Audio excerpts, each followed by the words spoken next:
I told you this was coming. I told you guys these unreasonable demands were coming from the entitled players in the WNBA. A league filled with unknown players. A league filled with players who can't convince family and friends to spend money on this unmonetizable turd. I told you guys last year, I think, that entitled players in the WNBA, they were going to demand $1 million salaries. And yesterday, ESPN confirmed Uncle Casey's suspicions when they spoke with the president of the Dump Divers Union, Naya Agwumike. But my name is Nika. It doesn't matter what your name is. We live in a culture that is infected with a false sense of entitlement. Every day in the YouTube creators groups that I'm in, especially this year, I see content creators complaining about views. Now, some of their complaints are legitimate, but there are a lot of creators who believe they're entitled to views because they've gotten them in the past. I don't understand. I documented my transition to girlhood last year and got millions of views. This year, I'm documenting my transition from she to they, and no one is watching me. It's so unfair.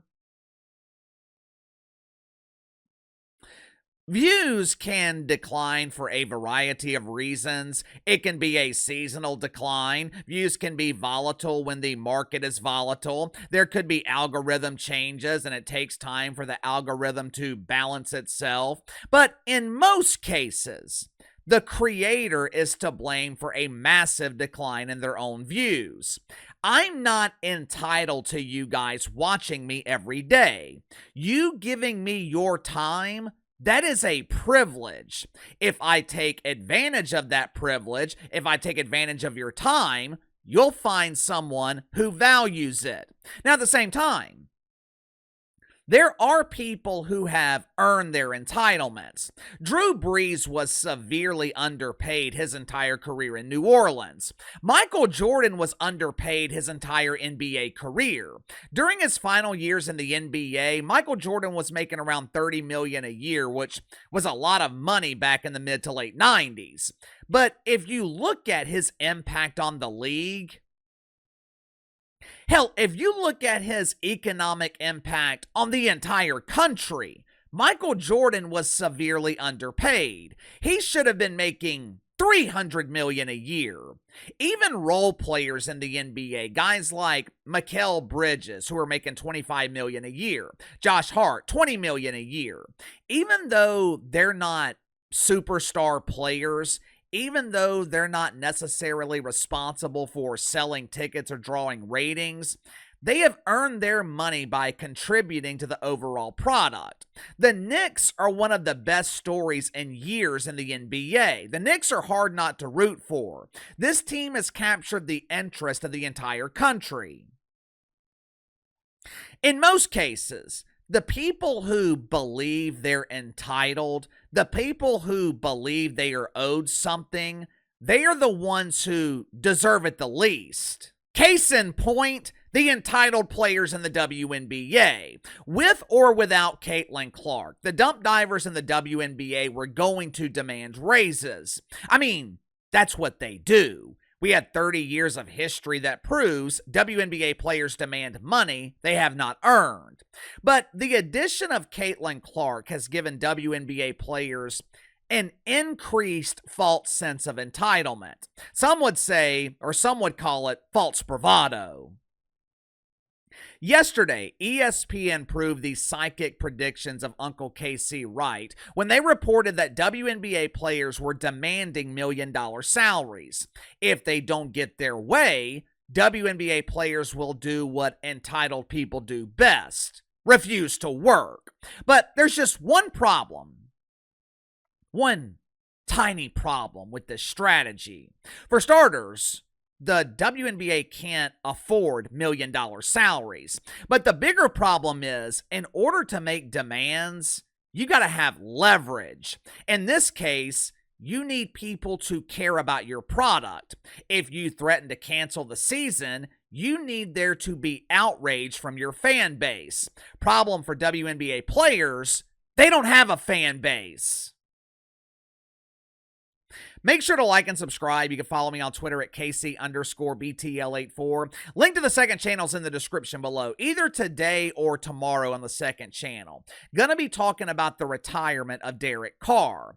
I'm gonna try to get to it today, but I'm playing golf at 1 this afternoon, and I'm watching Game 3 of Knicks Celtics when I get home. Still gonna try, though, to get it done today, but click the link in the description below, subscribe to the second channel.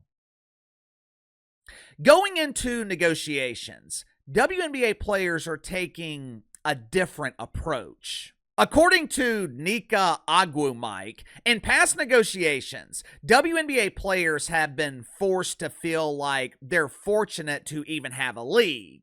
Girl, those days are long gone. We're not fortunate to have a league. The league is fortunate to have us. Where else can you watch bearded beauties airball free throws and dive for those nasty loose balls?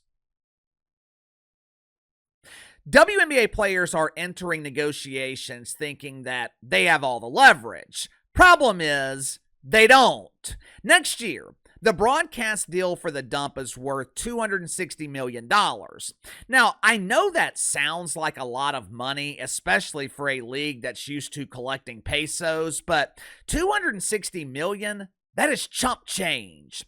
The broadcast rights for the NWSL was valued at $240 million, and the NWSL had to get that money on their own. They didn't have the benefit, they didn't have the power of the NBA strong-arming networks into giving them free money, which is exactly what happened last year with the dump.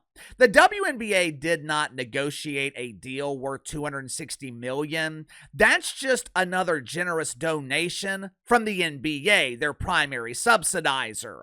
When Adam Silver was negotiating the NBA's broadcast rights, he included the WNBA as part of the NBA's package, meaning if the networks wanted the NBA, they also had to take the dump.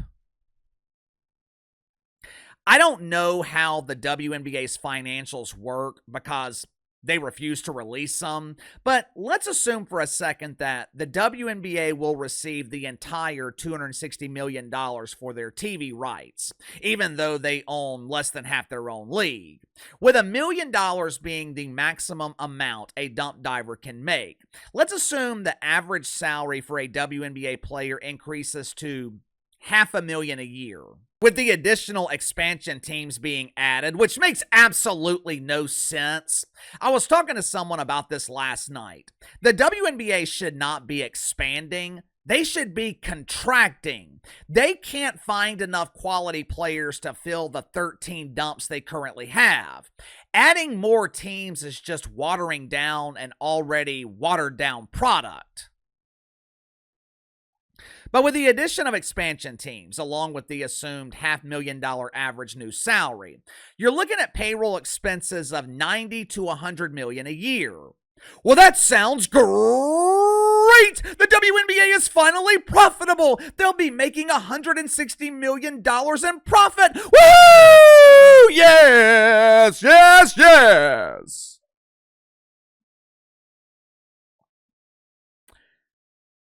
Calm down, Sparky. That's only one expense. Chartered flights are $25 million a year. With the additional teams, you're probably looking at $30 million a year.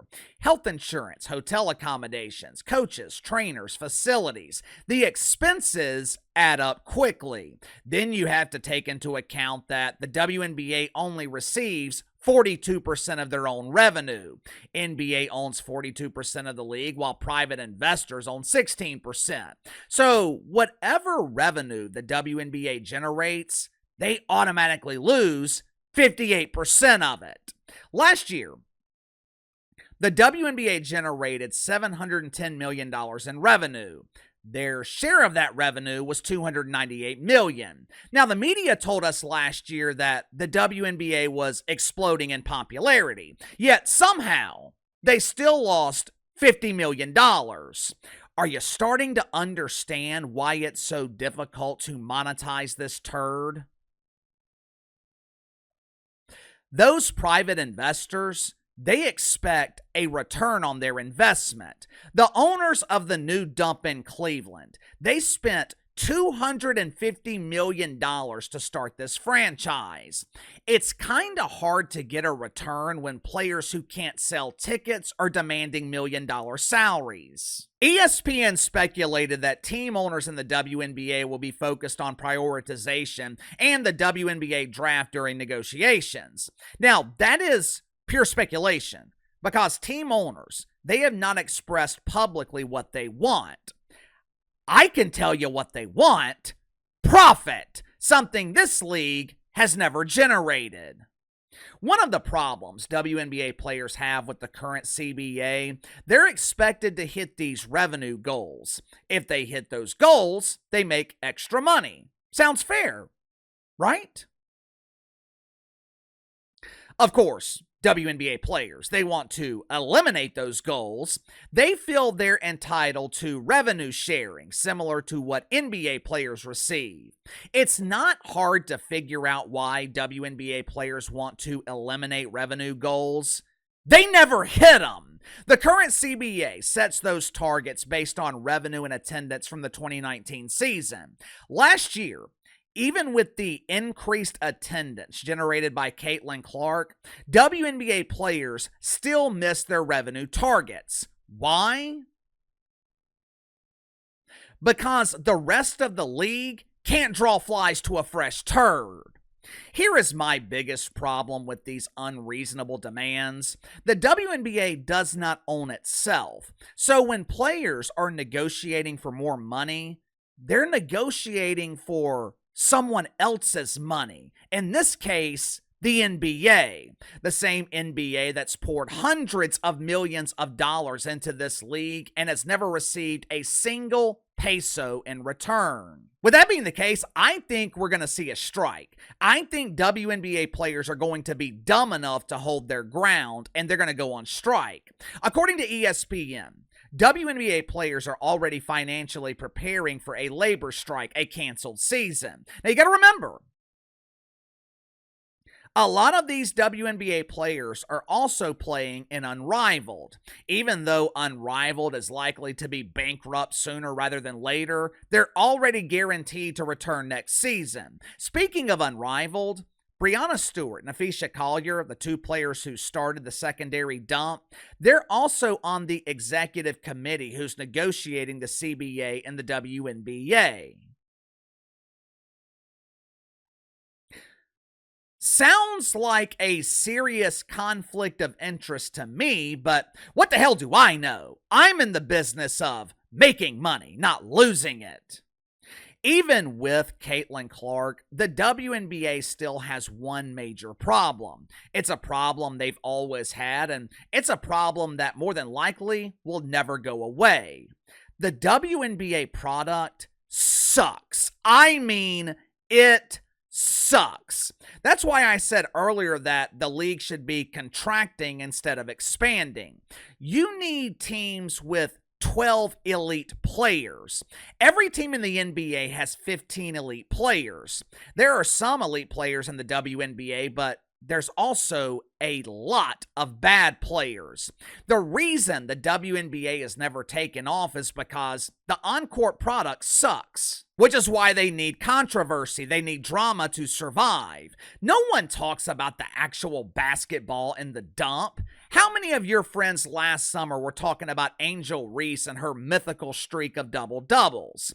Conversations about the WNBA revolve around social justice, rainbow flags, identifiers getting together and playing a rousing game of guess the gender.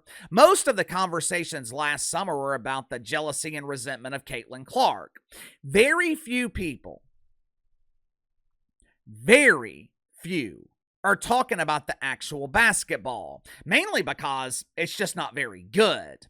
The WNBA will always be compared to the NBA. Whether that's a fair comparison or not really doesn't matter. The UFL is compared to the NFL. Major League Soccer is compared to superior leagues in Europe. The WNBA will always be compared to the NBA. And when you watch the NBA, It is incredibly difficult to get excited about a vastly inferior product.